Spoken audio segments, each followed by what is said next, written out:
Blog Talk Radio.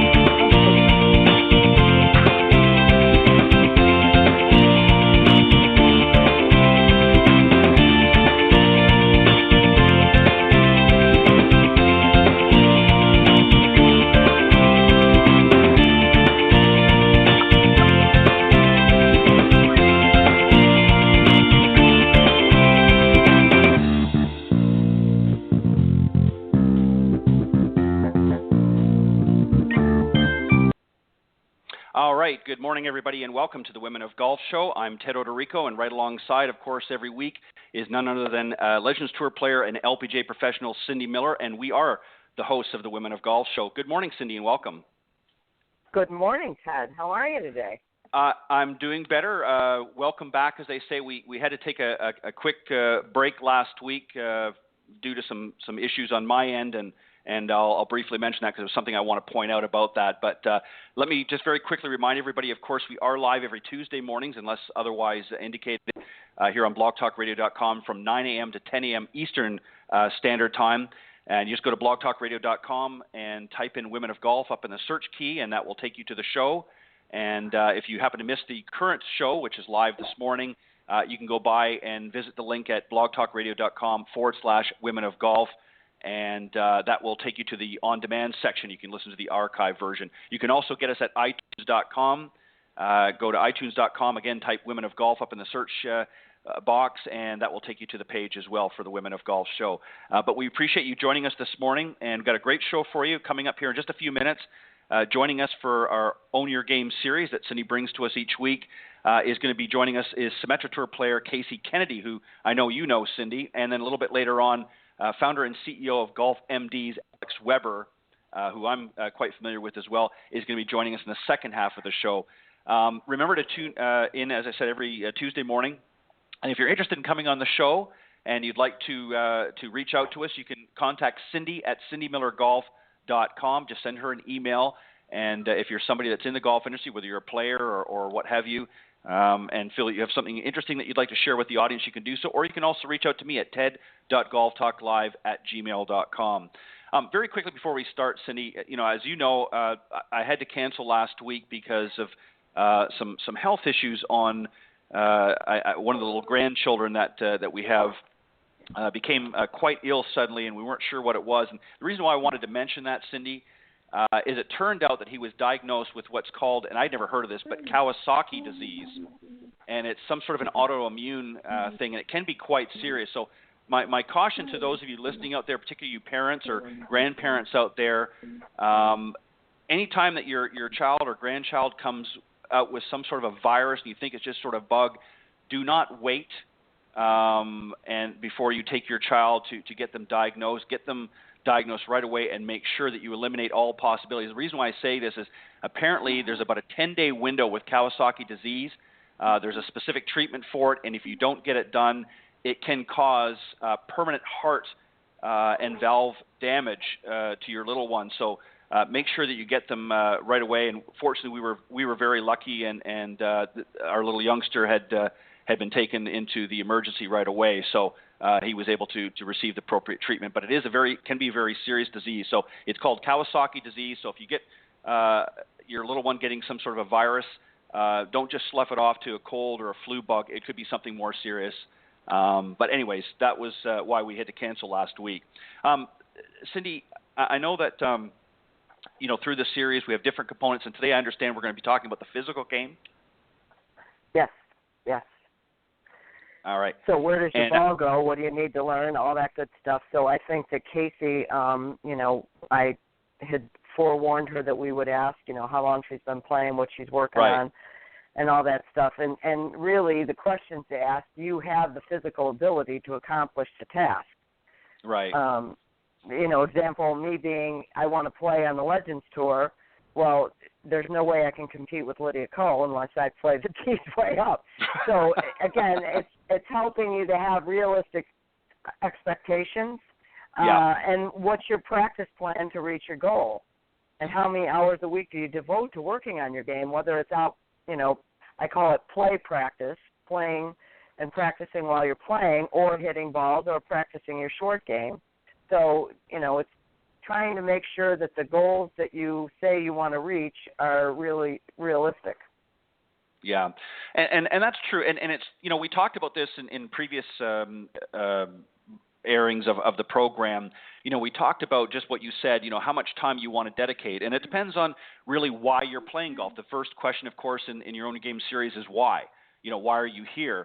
And, once you ascertain that, then you can kind of put a game plan together. If you're somebody that wants to be a serious competitor at some point throughout your journey, then you have to have a substantial game plan. You can't just sort of meander out to the range every, once in a blue moon and expect that you're going to be competing with some of the top ladies out in the LPGA or even on the Symetra Tour or the Legends Tour for that matter. There's a serious commitment that needs to be made. And Cindy, nobody knows that better than you, right? Absolutely. and one of the, don't kid yourself either. What right. What are you really doing? And Casey can shed some light on that, because I know last year she didn't play full time, and I know she was working in a pro shop, and she asked me some questions about, how hard is it to do this, and what do you want to get out of it? Now, what's my path then? So she's really a very intuitive, smart girl. And right. I've always gone to people who are better than me and humbled myself and asked them the question, what are you doing? Watch them. How long have you done this? How hard is this to do? All those good things. Right. And I see that Casey's on board here, so let me just very quickly read out just a little bit about her background, and then we'll get Casey to join us here in just a moment. Casey, as we mentioned, is currently playing on the Symetra Tour. And she's had a passion for golf, and the spirit of the game has been part of Casey's character since the age of 8, so she's an early starter. When she first competed in golf tournaments, and throughout her young years, Casey would be taught by her father to play the game of golf, teaching her techniques and proper swing form, and she would be chaperoned, of course, along the way, and assisted by her mother during many of the events that she would participate in. As the family watched Casey grow, there was a strong sense of passion towards her goals to becoming a professional golfer. So let's bring Casey on board, and we'll get her to join in the conversation. Good morning, Casey. Good morning. How are you? We're great. Thank you so much for joining us. Of course. Thank you so much for having me. Well, we appreciate it, Casey. What city are you in right now? Sorry. I think I heard you asked me where I'm at right now. Is that what you asked? Yeah. Well, the tournament is in Lake Wales this week, but my home of Venice is actually not too far, so I didn't stay the night last night. So I'm actually in Venice this morning, but I'm driving over to Lake Wales after this. So. Well, perfect. Yeah. Very, very good. Well, welcome to the show, Casey. We appreciate you taking some time out of your schedule and joining us this morning. And Cindy, I'll let you start off, and then I'll jump in with some questions as well. So give us a little background on where you've been, how long you've played, where you went to college, all that good stuff. Okay, well, Ted, kind of as you said, I have 4 older siblings, and they kind of dragged me out when I was really young, but I started playing in tournaments when I was 8, and it kind of just developed after that. I started playing in more and more until high school, and then it got pretty serious, and I played in the AJGA, which led to me getting a college scholarship at Augusta State. So I played 4 years there, and I had a pretty good stint. I won 3 individual events, and the team won once and a few seconds. So I had a great time in college, and now I am, after going through Q school this last fall, I have full Symetra status. So as you said, last year I only had partial status, and it was kind of a struggle to work my way up, but just in that short time I was able to get full status, so I'm happy with that progress. That's awesome. That's awesome. Yeah, let me just interject real quick here if I can, Cindy, and then we'll continue on, because it raises an interesting question for you, Casey. Obviously, you started very young playing golf. what would your advice be to those that maybe have aspirations of doing what you'd like to do, but maybe really don't fully understand what they're up against? What do they need to know? In other words, once they've answered the question why they're there in the first place, they want to play competitive golf, what do they really need to understand before they make that commitment? Well, obviously, it depends on what age group you're Sure. speaking of. Are you speaking of a younger, or are you speaking of like high school to college? I would say probably high school to college.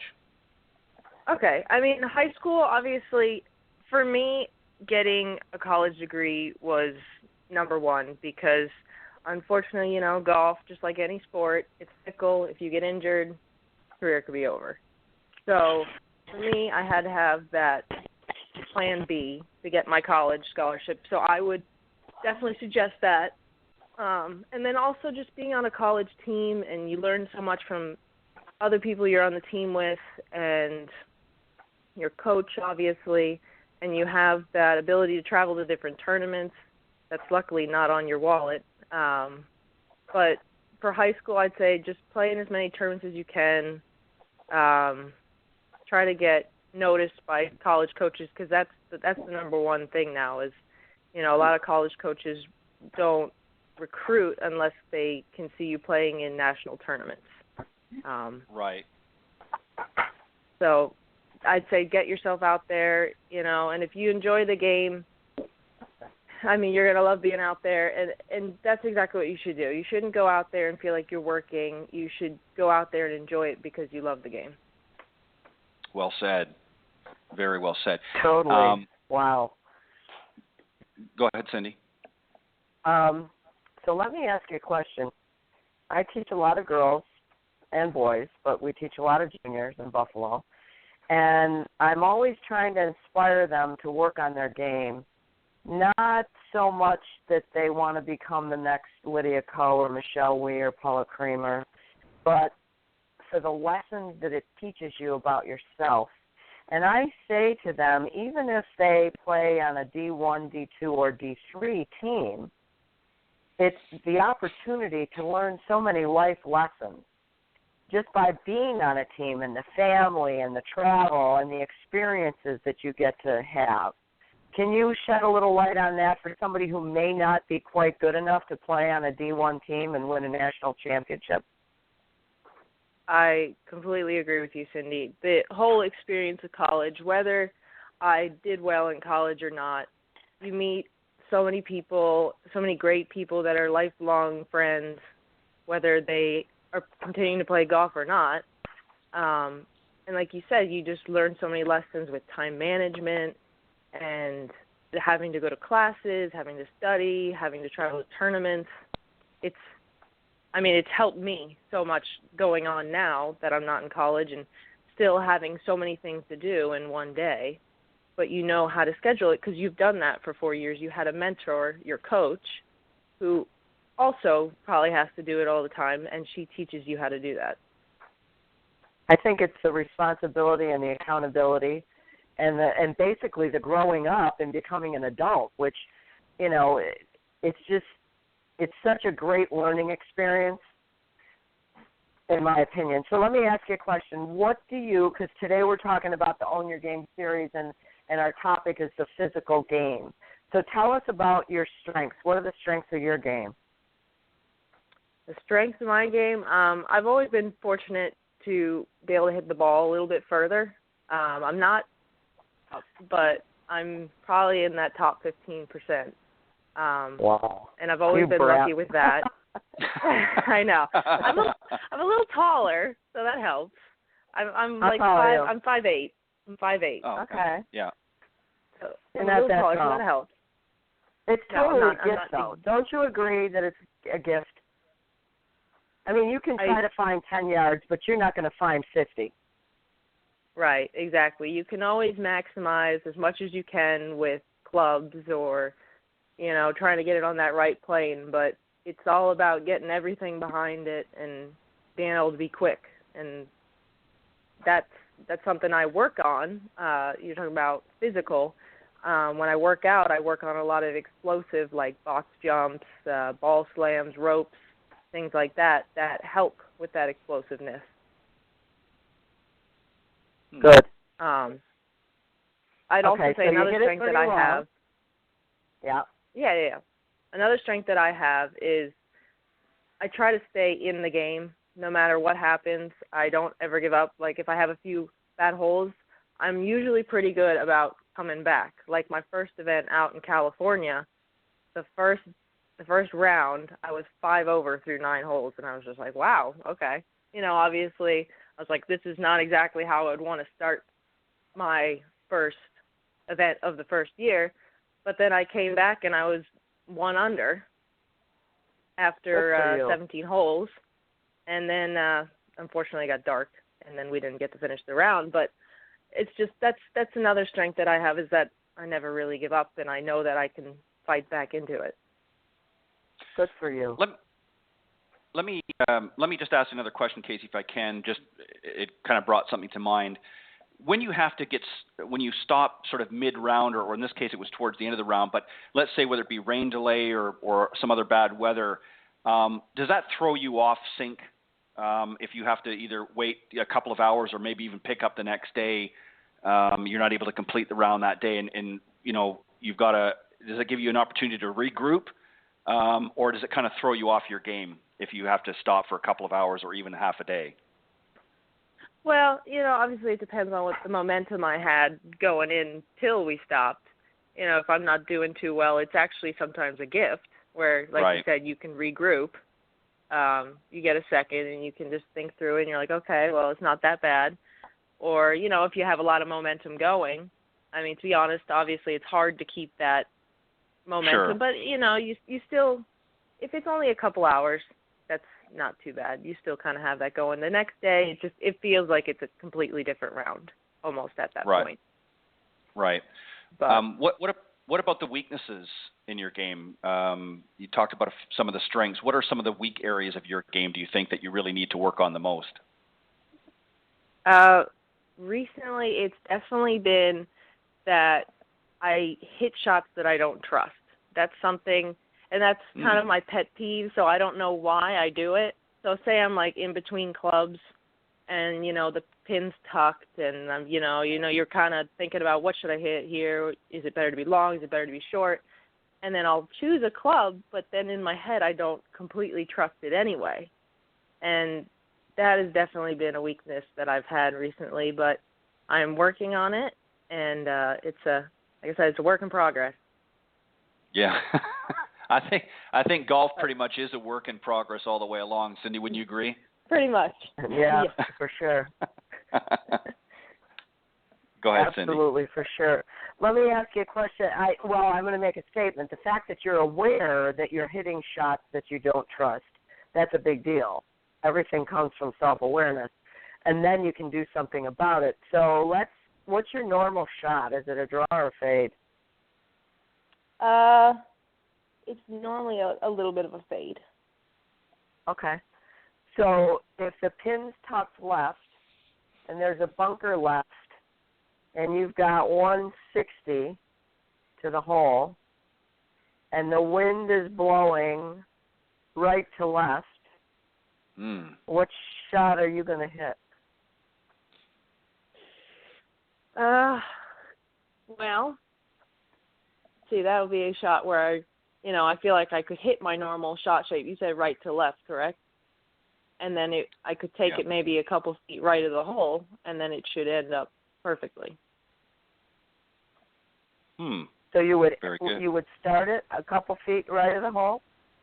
If it's the wind's going to blow it left, yes. Yes.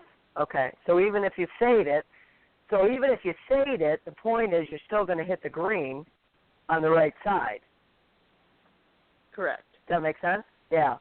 Which is, again, I do the same thing, and I have to stop and say, okay, am I okay with the shot that I've chosen? And then I've got to totally commit to the decision, which if you don't take that extra second and ask yourself, that's when trouble shows up, don't you think? Yeah, exactly. That's why I'd say it's my weakness. Now, granted, I don't always put myself in trouble, but I don't put myself in a spot that I could have if I trusted the shot. Okay. So good to know. And obviously Yeah, and obviously, Katie, when you do lack that confidence sometimes in the shots that you're hitting, that again attacks your confidence a little bit because it makes you unsure of whether you're making the right choice. Do you have things that you're doing specifically that you're working on off the golf course to try to foster that confidence back? And what types of things do you try to do? Maybe we can give some help to some of the audience listening here. What do you try to do to help regain that confidence and get some assurance that you are hitting the right shots? Right, of course. I mean, when I'm out practicing, if I go out on the course and, the round doesn't count, there's not money on the line or whatever, I will put myself in those situations, put myself in where I'm in between clubs and, maybe it's a little uphill, maybe the wind's blowing a little bit in my face and I'm not sure if I'd rather go at that 9-iron or just move an 8-iron. And I'll put myself in those situations and I'll hit both of the clubs and I'll see which one ended up better.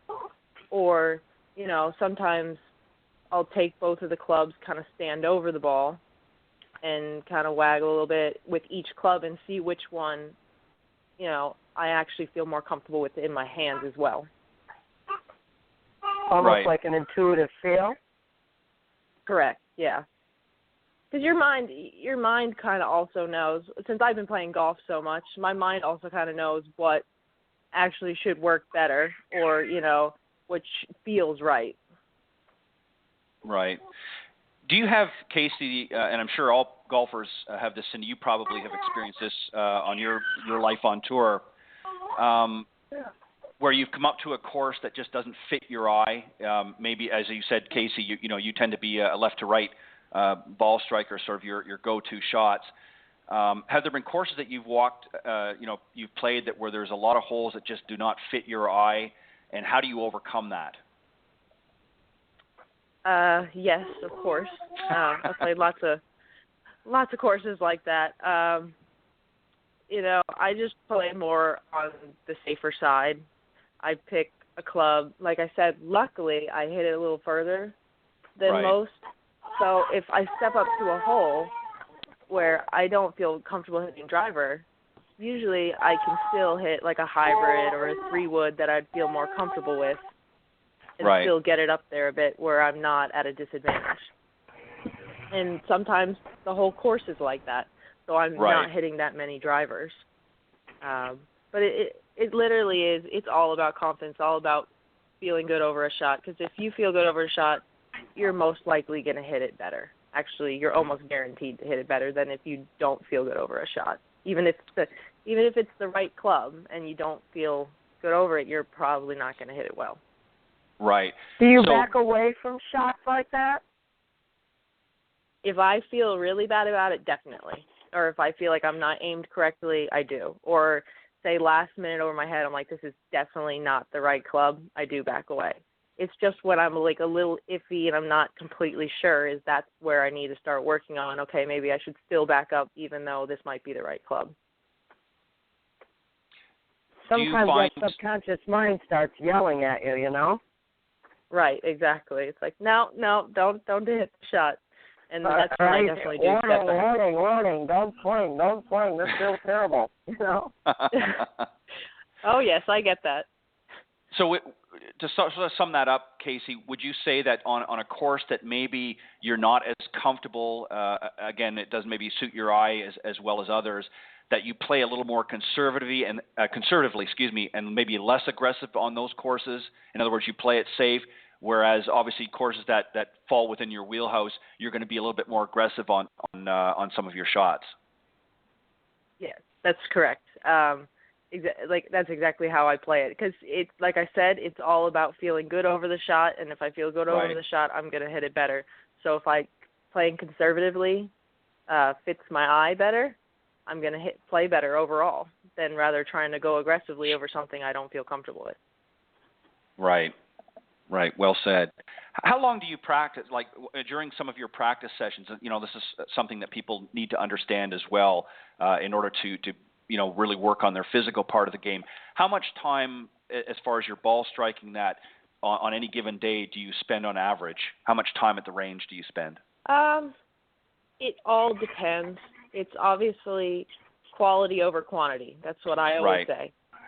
You know, you can spend 4 hours there, but if you're not really working on anything, you're kind of wasting the 4 hours. Right. So for me, it varies per day.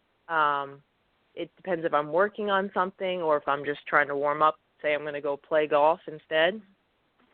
I'd say on average, an hour to an hour and a half, just hitting balls on the range.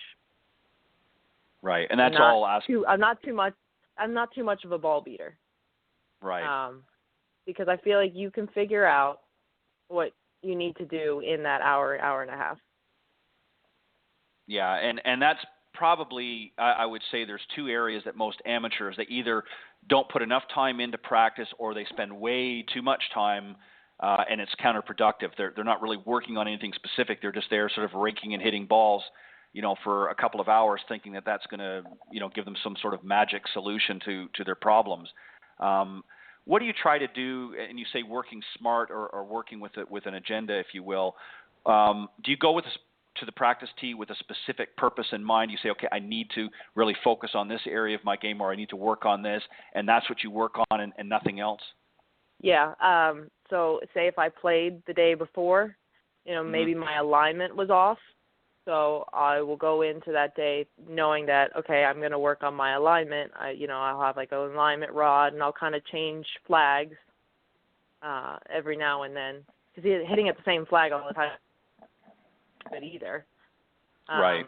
So, or maybe I go out to the course and I was hitting a draw that day, and I was like, okay, well, you know, maybe I was getting a little quick, so then I'll come back the next day and work on timing. But it all depends on what was really the last, what was happening on the round that last day. So your practice sessions are based on your previous experiences, Nat. Do you have sort of a go-to routine that's sort of an overall routine that you bring into practice as well, that you do every week, even if it's just once a week? You have certain things that you say, okay, I'm going to go out and I want to work on these 4 or 5 different things just to keep them tuned up, keep them fresh. The two things that I just listed there are things that go first is my alignment and my timing. And those I can always work on, and consistency with my mid-irons. Those are things I always work on, trying to hit them consistent distance. Right. Cindy, what about you? I want to ask a question. Sure. Casey, do you know if you are audio, visual, or kinesthetic as a learner? I am not sure, to be honest. Okay. I'm going to send you a link to take an assessment. Did you play an instrument when you were little? I did not. Were you in chorus? I was not. And did you ever do dance? I did not. Okay. So probably not auditory. But that would be, do you ever practice with a metronome? I've tried it before with putting, and it seemed to help a little bit. Did it make you crazy? A little bit. Okay. To be honest. What was because if you're not auditory, you're like, this is a waste of time. This is stupid. I don't like this. What was your major in school? Kinesiology, exercise science. Are you a real neat freak? Certain areas I am. Okay. Are you super competitive? Yes, I always have been, growing up with older brothers. Okay.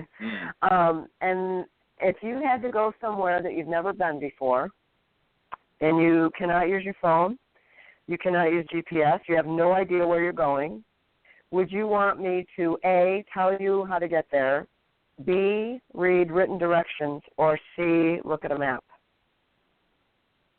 I would say look at a map. Okay. Who do you believe has the best tempo on any tour that you've ever seen? Wow. I'd have to say Adam Scott's swing is just, I don't know, every time I watch it, it's just so fluid. It's so it's perfect to me.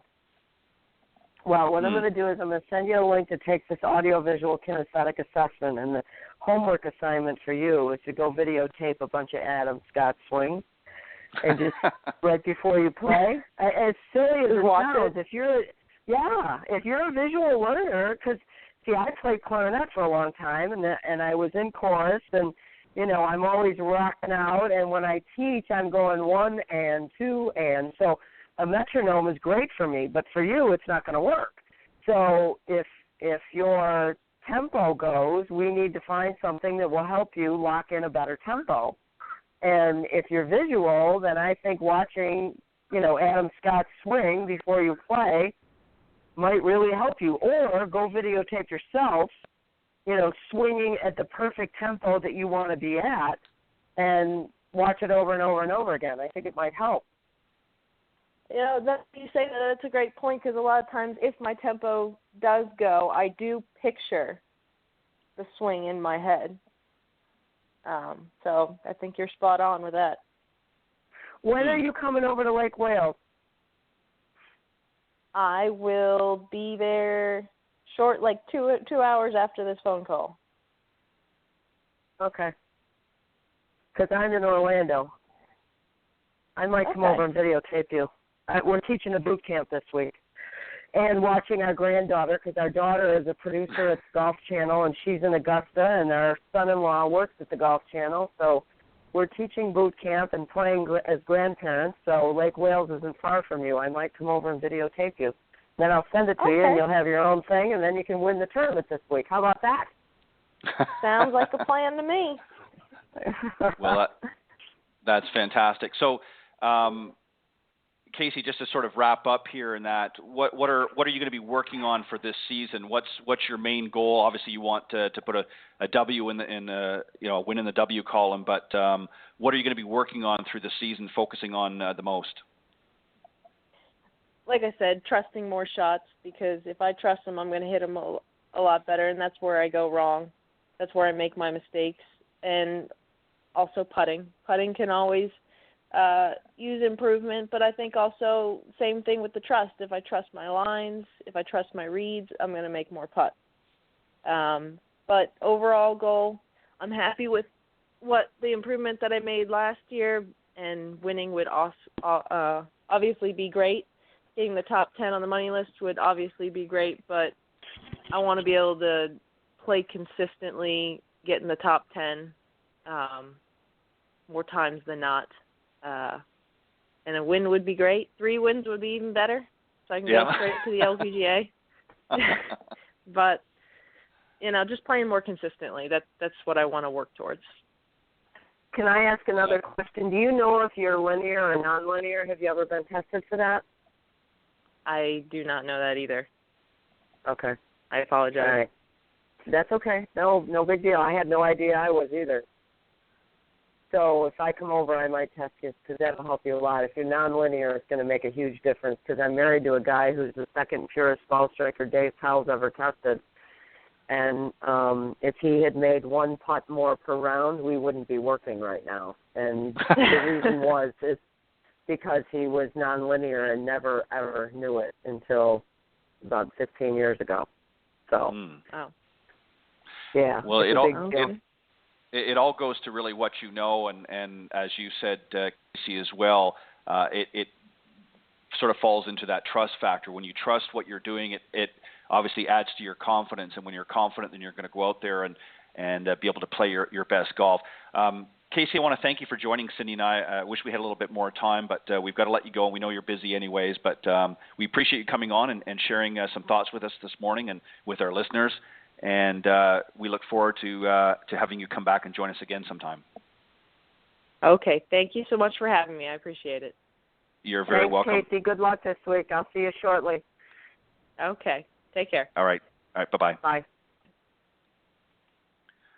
What a great young lady. Obviously is, I think, going to do very, very well, and obviously very, very sure of herself, and understands where her strengths and weaknesses are. And I think that's the first part of the battle, right, Cindy? Absolutely. She's very self-aware. Yeah, and just to remind everybody, as Cindy was alluding to through the conversation, taking this Own Your Game series, taking the test, if you will, the assessment, might be what you need to make that difference. So if you're interested in purchasing the Own Your Game series, but you also want to do the online assessment, then you can certainly, either through the program here, we have it on the program notes, so you can click on the link there and purchase it directly online, or you can reach out to Cindy at cindymillergolf.com, and she'll walk you through the steps that you need to do to take the assessment, and then of course purchase the online Own Your Game series as well. So make sure that you reach out to Cindy at cindymillergolf.com, or you can just visit and learn more at cindymillergolf.com, her website, and get a little bit more background there. But I just think it's so important to know about yourself. Because if you are, when you're playing golf, it's you, the ball, the club, and the course. Right. And you are your only inventory. And the more you understand yourself, the easier it is to solve the puzzle. It's just, it's imperative that you do this.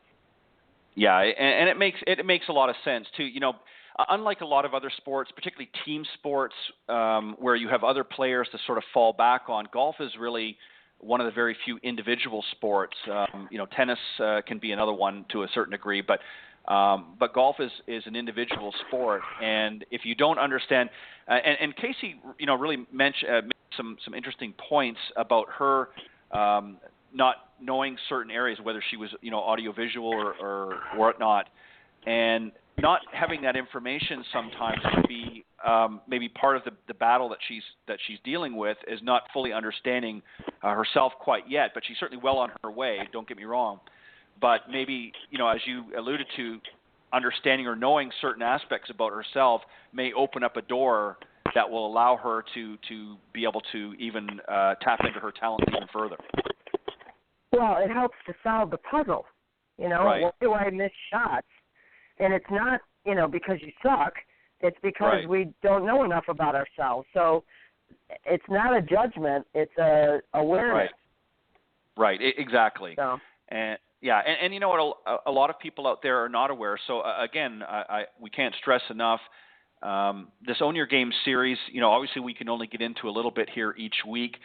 There's a lot more components to the series, and certainly we'll get into more detail once you purchase that. So go to cindymillergolf.com and or reach out to Cindy at cindymillergolf.com and find out how you can purchase the Own Your Game series online. And you mentioned very quickly, while we're waiting for Alex to come on board, you mentioned that you're doing a boot camp again down in Florida. Tell us a little bit about that. Is it just started, was it yesterday or today? No, it doesn't start until Thursday. And we came a day or two early because of, our daughter and son-in-law working at the Golf Channel, and it's Masters Week. So it starts Thursday. We've got 8 students come down, so we're full. That's the max we take. We start in the morning. We have breakfast. We practice for 3 hours in the morning. We have lunch, and we play 18 holes every afternoon. And we work on all aspects of your game. And needless to say, these students have all taken these assessments as well, because we're always trying to find the missing link. What's wrong with me, and why am I not better, and how good can I possibly become? And it's funny because the other night we had a spring training session at the Dome on Sunday, and one of the students used to play golf with my mother, and her husband, who's still alive, is 90, and she's 87. And I'll be darned, the Dome's pretty busy. She walked upstairs with her golf bag, which was heavier than mine, and she's 87 years old, and the wall is 97 yards, and she's pounding the wall at 87 years old. And it's so fun to see someone who realizes that it's never too late to get better. It doesn't matter how old you are. You can always improve. Yeah, exactly. And just on a side note, Cindy, you might want to rename your camps to Fun Camp, because that doesn't sound like a boot camp. That sounds like a lot of fun. I could handle doing that. 3 hours of warm up and breakfast, and then go out and play 18 holes every afternoon. That'd be a lot of fun. I think you should change that to Cindy's fun camp instead of boot camp. But I know. I don't know. there are blisters and blood. Trust me. Oh boy. No. But it's funny. One of the things that I really love about golf is that self-awareness journey that you take, and just so that a lot of people know, because there's a lot of people out there, Cindy, as you and I both know, that really struggle with their games, and they've either thought about or maybe some have even given up, and we want to encourage you to give it that one more college try, if you will, and again, either getting involved with your assessment and learning a little bit more about yourself, and then maybe taking the Own Your Game series that you can get online, so you don't even have to go toe to toe with Cindy Miller. You can actually take the assessment and the program. Well, people think, well, I don't have time to go here, or I don't have time to go there. The wonderful thing about technology nowadays is you're able to do that in the comfort of your own home. You can take the series and learn a little bit more. And then when you have that time to go out and work on things and practice things, and you can do that at your convenience. But you make it so accessible now for people with some of the different online programs that you have, that anybody, there's no excuse anymore, to not improve. So we certainly encourage everyone to at least take a serious look at it. So how long does it traditionally the boot camps last, Cindy? Thursday, Friday, Saturday, Sunday, 4 days, 4 full days. Yeah, and that's, I think, about normal, isn't it? I think really beyond that, it gets to be a little bit too much, because you're really, I mean, all kidding aside, you're spending a lot of time, 3 hours a day, practice, then you got 18 holes. You want them to absorb as much as they can in that period of time, but you don't want them to go too long. And sometimes, you can go overboard. And the other thing is, 2 of the days we play on the Practice Academy at Orange County National, which is a 9-hole practice course. So we do that so that you can drop another ball and hit another shot, like Casey was alluding to when she was talking. Alluding to that sometimes, she'll sit up and say, well, does this club feel better? Or does this club feel better? So we take the time for you to really ask yourself, what am I doing out here? Rather than, okay, hurry up and hit. They're waiting for you. It's like, right. No. I want you to plan. I want you to prepare the shot. I want you to pay attention to your intention. And so when you go home, you can become more aware and say, holy cow, I had no idea what I was thinking about. People say they concentrate and they focus. Well, my question is, well, what are you concentrating and focusing on? Typically, It's the wrong thing. So we really pay attention to that at boot camp. Right. A question I wanted to ask Casey, and maybe next time, or maybe we'll ask another player when they come on. She mentioned about the importance of wanting to finish college. Obviously, she's playing competitive golf now, but one of the things that some of the folks doubt, now I don't think as many of them do it now, but for a while there were a lot that would sort of wanted to turn pro and sort of set aside their college a little bit. I like the fact that she said that she wants to make sure that she's got a fallback plan. How important is that? It's really funny. I don't know what the percentage is, but I know it's very, very small. Mm-hmm. And I think someone said one time there's only 3,000 scholarships per year open, or 300 or something for each year. So how important is it? You narrow it down and narrow it down and narrow it down. So she won a couple events in college. She was one of the best players in college. And she did not qualify for the tour on her first try or her second try. So she's now, last year she didn't have full status. There are so many people trying to do this, which is great, and the talent is amazing. I mean, if you watch the ANA Championship, Inspiration Championship over the weekend, I mean, these girls are really, really good. So I don't know that people understand how hard it really is to get that good and how much time.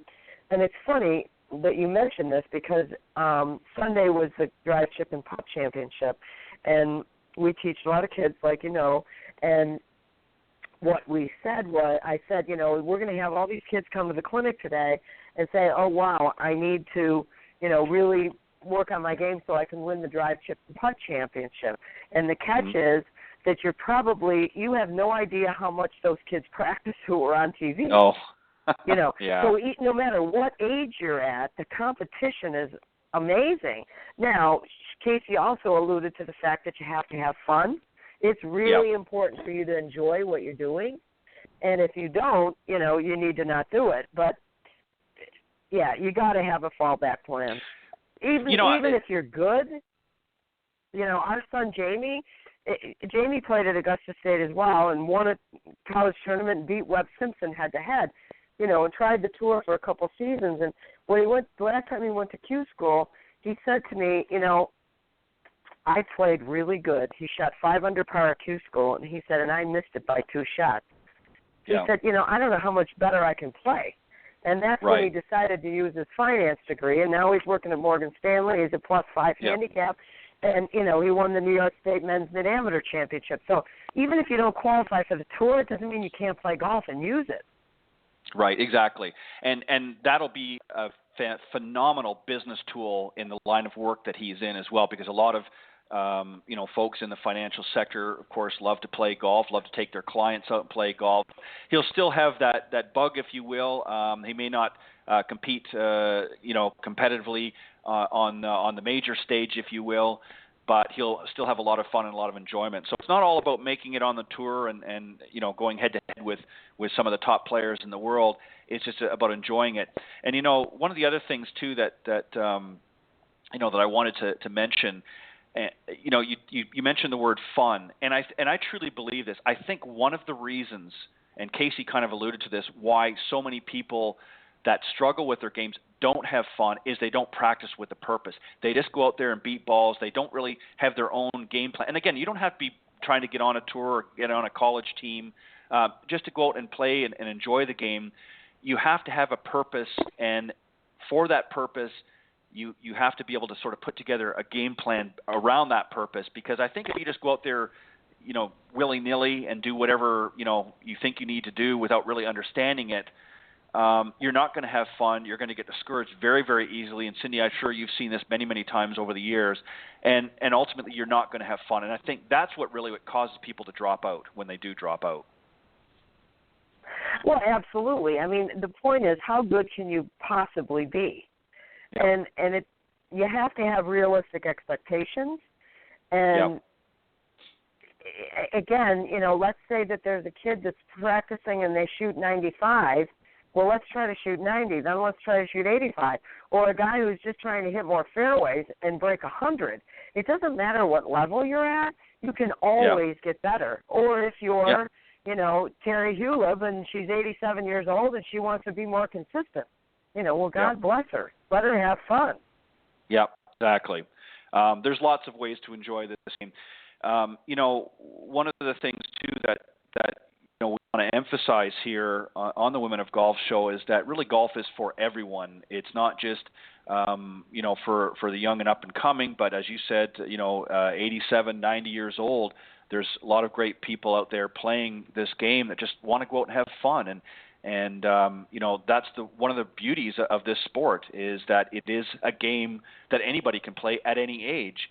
You just have to have the determination to just get out, you know, throw the clubs in the trunk and head to the golf course or head to the driving range and just enjoy it and make a day, you know, make a day out of it. I don't necessarily mean an 8-hour day, but take a few hours, cut 2 hours or 4 hours, whatever it is that you want to commit, and just go out and have fun. And it's a great family sport as well. You know, husbands and wives, their kids, they can all kinds of things. And you know, you work with a lot of juniors as well in your boot camps, and I'm sure a lot of them would really love to have a family day of golf. Well, you know, it's funny. We have this one young man, Cal Deck, who's 11 years old, and he's a left-handed kid. He's playing right-handed, and he's okay with it. We tried him both ways, and he's much more comfortable right-handed. And at this point, I mean, he's truly improved a lot, but he's not, you know, tour star material. And he comes once or twice a week, every week, and his dad brings him. His dad is just awesome. And we said, why do you bring him? He said, I want a golf partner. I just want somebody I can play golf with. And it's like, what a cool reason. He doesn't care how good this kid gets. He's there to support him. He's going to do everything in his power to give him all the opportunities he can, but he just wants a golf partner. And it's like, you know what? It can just be for that. You want somebody to go play with. You know, some of my fondest memories as a kid was playing golf with my dad, and of course, I was always trying to, I was always we would sort of role play a little, or I did. I shouldn't say my father so much. My father was a phenomenal golfer, and when I'd get out there, of course, I was Jack Nicklaus, and my father used to just chuckle under his breath because he knew that wasn't going to happen, but he saw the excitement that I had as a youngster playing, and what greater gift. Can you give your father than to be having fun at an activity with him, especially as a boy? I mean, a girl as well, but particularly as a boy. I mean, fathers want to be out there with their sons and do something, and golf was our game together, and we spent a lot of years growing up playing golf, and for that reason, we had a good relationship especially on the golf course, because it was something we were both passionate about. But the number one thing is, he always said to me, son, he said, have fun. Doesn't matter how good or how bad you're hitting the ball, just go out and let's have fun. And when I sort of listened to those words of wit, now it doesn't mean I didn't struggle out there and, under my breath, mumble a few things like, gosh, why is this happening to me? Why did I hit it in the bunker and he's on the green, with a birdie putt? But I just kept saying to myself, what he said to me was just have fun. And that's why I've enjoyed this game, 50 odd years later. So, Cindy, I just want to make mention, obviously we can tell the time slipping by. For some reason, I guess Alex doesn't look like he's going to be able to join us. We'll try and reschedule him for another date. But since we have a few minutes left, we'll wrap this up with, I want to talk about the Legends Tour coming up. I know there's lots of great events coming up for the year. Are you going to get a chance to play in any? I am. I actually got invited by Nancy Lopez and Cindy Rarick to play in an event in South Carolina and May 8th and 9th with the Symetra Tour, which is going to be awesome. So I should get there a little early, maybe, and see who we can get on the show. Yes, we could probably get a Legends Tour player and a Symetra Tour player at the same time. That would be fantastic. Yeah, I think that would be great to have one of each on. Now, they have another event later on in the season as well where the Symetra players, or is this the one that they had last year? What was the event that they had? There's one before that, the Chico's event, and that is next weekend. Okay. April, what's today? Today is the 5th. I don't know. Okay, so 7th. The 16th, 17th, 18th of April. Okay. The I thought there event, was Patty Bird Memorial. Yes, I did not get invited to that. There are 30 players that will be playing alongside the Symetra Tour players in Fort Myers next week. And then the event that I'm discussing is going to be May 8th and 9th in Greenwood, South Carolina, and I'm very excited to play, and I'm glad I'm down in Florida so I can hit some balls because it's snowing in Buffalo. Yeah, that which is last what it does, right? Yeah, that last-minute winter blast, of course. Yeah, what an honor to have Nancy invite you to the event and that. Nancy Lopez is, in my opinion, one of my most favorite female golfers of all time, and I think it's not just because of her great play, but she just had a great personality. I mean, she was always, very courteous and kind. In my opinion, and I think this is why they had a good relationship, a good friendship, but she was, in my opinion, the Arnold Palmer of women's golf. Oh, absolutely. She's just a gem of a person, and she really is. She's awesome. And to this day, she's so humble, caring, loving. She remembers where she came from, which is great. Right. Well, I think the interesting thing that I always admired about Nancy Lopez was that she was able to beat you with a smile on her face, and that's usually when you're in the thick of things, you're no, but that's true really when you think about it. If you look back over her career, I'm sure she had her difficult moments as all professionals do, but out in the golf course. But the thing was, she always managed to, when she'd get in front of those galleries, just like Arnold does, there's a point where he's competitive in the moment of the shot, but when he's walking up along the side there and the fans are encouraging him on, he's got a smile, his hands going up waving. And Nancy Lopez was always that way as well. Yep. She was She realizes certainly how lucky she is, and she loves her job. Yeah, exactly. And that's, again, it goes back to that fun word. She had fun out in the golf course. It was something that she enjoyed tremendously, and it's given her a lot of pleasure over the years, and she gives so much back to the game. And, Cindy, in all fairness, as do you. You may not ever or have ever aspired to the superstar on the golf course, maybe as, say, a Nancy Lopez, but you're a superstar in your own right because you give so much back to the game with all you do through your camps and your teaching and that sort of thing, and what you're even doing here every Tuesday morning. So we appreciate you as well, Cindy, all the great things. And you know what the funny thing is, every time I mention your name in circles, everybody has nothing but great things to say about Cindy Miller. Really? Oh, yeah. That's funny. Now that's true. And as God is my witness, that is the God's honest truth. I know. Nice. Yeah, I know Cindy. Yeah, she's a feisty competitor, but she's just a great person, a hard worker. Just gives back and does so much to help grow the game. And that's really what it is. It's passing on a legacy, if you will.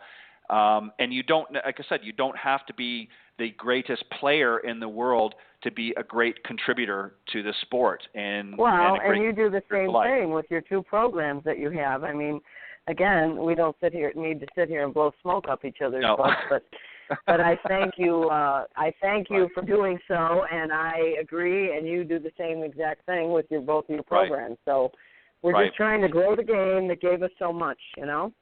That's right, and I enjoy it. And I when I talk with some of my corporate clients and things like that, I say to them, this is really what it's all about: is go out and have fun. And yes, you have your business, and you're trying to thrive your business. But I said, when you get out in that golf course, leave the business, if you will, at the pro shop and pick it up on your way out to the car, and just go out and have fun and enjoy yourself. And that's really what it's all about. And that doesn't mean you can't do a little business on the golf course, but I understand that's what some of them do. But at the same time, have fun when you're out there. If you hit a bad shot, blow it off and worry about it when you next time for a lesson or on the practice tee. Don't try and fix your game out there. And speaking of shows, just very quickly, I want to get out there. As Cindy mentioned, of course, we have two shows. Cindy and I do this one together every Tuesday morning, and then I do one, Golf Talk Live, Thursday nights. I'm very, very excited this week. In addition to my Coach's Corner segment, which starts off the program, Byron Casper, the son of legendary Billy Casper, is going to be joining me Thursday night. We're going to have sort of a special Masters, being that this is Masters Week. The second half of the show is going to be dedicated to what's happening currently on the Masters, but also we're going to talk about a little bit about Billy Casper and how he handled himself out at Augusta National when he won his green jacket. So we're going to talk about that with the legendary Billy Casper's son, Byron. Oh, that's awesome. Yeah, and he's been on the show a few times, and he's a great guy, just a very humble, hardworking guy, and of course he's taken over since lost Billy, I guess a couple of years ago now. But he's taken over sort of the Casper legacy, if you will, and he's done a great job thus far. And I know he'll make his father proud. And one of the really interesting things, and I just want to make this one final comment about that, about Billy Casper, just to show you how much of an impact. A lot of people don't know this, but years ago he was attending. Of course, Billy Casper was Mormon, and quite often spoke at different parishes and churches. And one year, a number of years ago, many years ago, a woman approached him during one of his after his speeches, and asked him and said that her son was interested in playing, at a professional level. Did he have any advice? And he said, number one, just always be encouraging and supportive of him, and tell him to go out and have fun. And of course, he said some other things as well, and that made the difference. And to let you know who that son was none other than the legendary Johnny Miller. That was his mother that spoke to Billy Casper many years ago. Oh, wow. How cool that is conversation, yeah, and that's why, if anybody that knows golf knows that Johnny Miller was a huge, huge supporter, fan, and friend of Billy Casper because of that.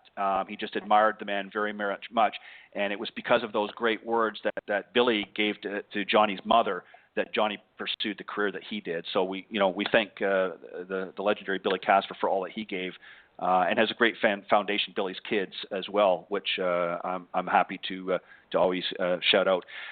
Cindy, we wrap it up, and as I said, unfortunately, Alex from GolfMD's wasn't able to join us today for some reason, but we'll get him in the mix here. But on behalf of Cindy Miller and myself, we want to thank everybody for tuning in. We want to thank our special guest this morning, Casey Kennedy from the Symetra Tour. Good luck, Casey, if you're when you're out there in the next few weeks, and this week particularly. We know a W will be coming very quickly for you. Keep doing the hard work. We want to thank all the people tuning in, the fans that listen to the program each and every week. And as I said, on behalf of Cindy Miller and I, we want to thank you for joining us each and every Tuesday. We'll see you next week here on the Women of Golf Show. God bless, Cindy. Have a great week, and enjoy the boot camp. Same to you. Thank you. Have a great day. All right. Bye-bye. All right. Bye-bye.